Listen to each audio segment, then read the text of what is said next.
Hey there, fellow travelers. Mark here with Wolters World, and today we're on Wawel Hill here in Krakow, Poland. And today what we have for you are some things that you should know before you come to Poland. Because I'll be honest, it's a fun place to go. You got beautiful cities like Gdansk and Wrocław and here in Krakow. And you've got some natural beauty like the Tatras Mountains that are in the south, and you got the Meridian lakes in the northeast.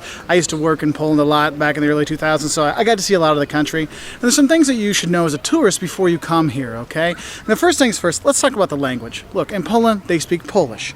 You do not speak Polish. You have no idea how to pronounce Polish. What is an L with a line through it? It's not a T, it's like a W sound, okay? You're not going to get the Polish. So if you're looking at the languages that people speak here in the tourist industry, obviously English is number one, but also you'll find a lot of German and Russian being spoken as well. So if you know one of those three languages, you'll be fine, okay? And if you don't, well, probably not watching this video, but you'll still be okay in more of the tourist places like here in Krakow or Gdansk, Warsaw, things like that.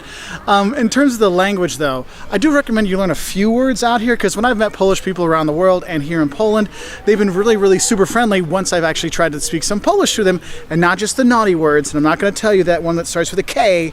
You know what I'm talking about, my Polish friends, okay? I'm not going to teach you that. But if you know things like dziękuję, which is like thank you, well, which is thank you, dziękuję. I always kind of mess it up a little bit, but if you can say that.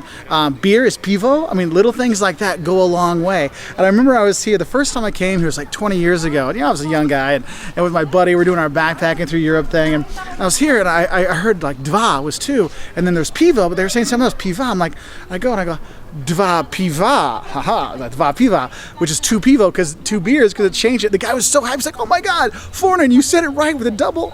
And he gave me 2 free beers instead of just 2 beers. It's pretty funny. So if you can learn just a few words before you come, it will make things a lot easier, and the people do open up a lot, because they can be super friendly here. But I think in general for service in Poland, don't expect super lots of service. You'll see a lot of dour faces and things like that, and the service is kind of that kind of thing. But it is one thing that kind of you got to look out for. Now, next thing I want to talk about is money. Coming to Poland is cheap. I'm not saying affordable. I'm saying it is a cheap vacation.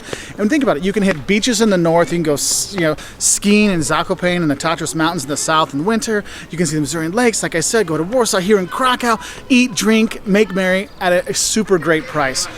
So I would say, like in terms of going out to eat, I would say it's 30% less than in the U.S., 30% less than like Germany and stuff like that. So I've been very happy with the pricing that's here, though the service is sometimes a bit off. Another thing you might want to know is in terms of during the working hours, normal working hours, stores open until 8, maybe 9 o'clock. The weekends they might close early. Sundays they might all be closed. So your Sundays are going to be seeing beautiful churches and stuff like that here in Poland. There's a lot of really cool places to visit. Now, in terms of money when you are here, they're part of the European Union, and so you'd get like a Schengen visa. If you need a Schengen visa, you'd be using that when you come here. But in terms of money, they don't use the euro. Okay, they have the zloty. You'll see like a ZL.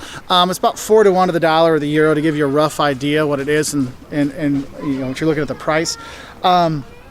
You can get the money anywhere. There's lots and lots of ATMs, and there's multiple bills. There's the 10, 20, 50, 100, and so on. You have those bills, and there's smaller coins like a 5 zloty coin, 1 zloty coin, things like that.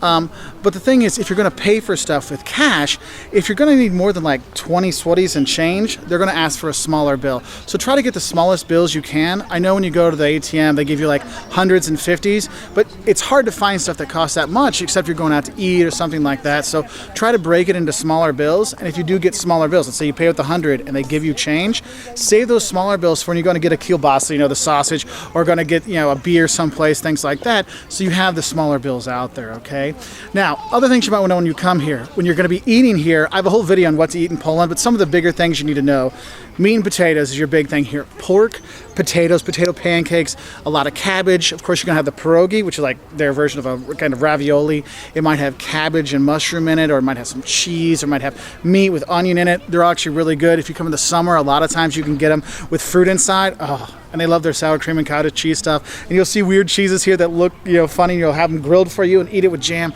It is really good. But it's a lot of meat, potatoes kind of stuff when you are here, so it can be kind of heavy. You do have a lot of like international kiosks that are here, but in general, just think meat and potatoes, grandma's kind of food. You'll be okay. Also, when you're here when you're drinking here, you can drink the tap water, though it might not taste very good. But you can drink the tap water. It is the European Union, okay? So you do drink the water, but you don't see people drink it very much. What you see people drinking a lot actually is tea. Okay, they like their tea here. They also like their beer and yes, the vodka. But all those three things are fine. That's kind of your more traditional drinks when you are going to be here. Other things you might want to know about when you are here in terms of transportation. Train system goes lots of places. There's not a lot of those super fast trains, like in Germany and France. You don't have that too much. You have a lot slower trains when you're here. A lot of people, there's a big bus network, and the buses are super cheap when you are here to get you around places. If you're traveling on the weekend with trains, they have weekend tickets you can get to save a little bit more money. So if you're going to do like a round trip to places, you're going to be okay. In terms of places to visit when you are here, but there are places well worth visiting. Like I said, skiing in the Tatras and go to Zakopane in the winter for that, going to the Missourian lakes and seeing those things there. There's the castles that are around the country randomly, which is kind of funny. The beaches in the north, obviously only in the summer, and I would say June, July, August, more July and August are the best months for that. Outside it might be a little cold unless you like that polar bear swim kind of stuff. Warsaw, which was destroyed during the war, they've rebuilt the center so it looks just like it used to, but outside that it's all steel and glass. You have that here in Krakow. You have the Royal Hill, you have Wawel Hill here. You can see the cathedral and all the stuff here. There's actually a Da Vinci here in Krakow you can check out. The town square here is beautiful, but if I'm talking about beautiful town squares, you've got Wrocław, which got a beautiful town square. Maybe you go see the old town of Lublin. There's a lot of different places around here. Actually, one of my other favorite places is Krakow. My other one is Gdansk on the very north. You go there, the Neptune statue, and see those things. There's a lot of cool things to see when you are here. But you will be going around because they're kind of spread out of the country, so it will take you some time doing that.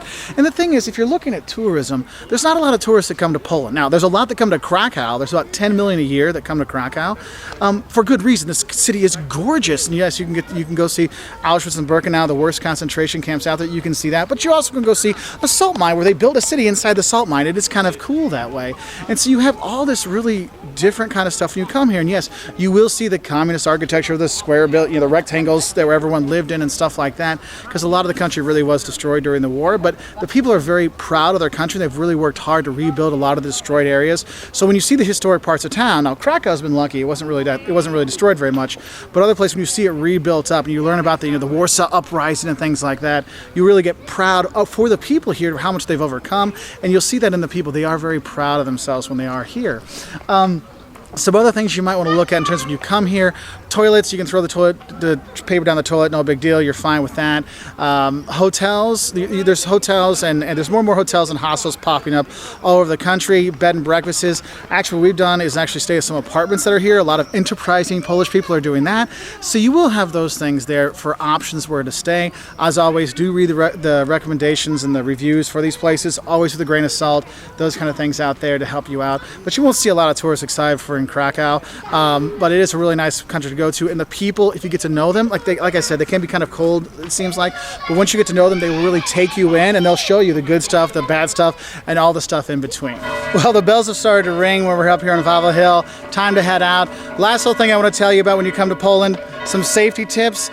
Driving here, the people are very, very not looking out for the pedestrian when you are here, so you really got to be careful when you are driving or when you're crossing the street. I've seen a lot of tourists almost get nailed because they think, oh, I'm on the stripe. They'll stop. Doesn't always happen, so make sure you are paying attention.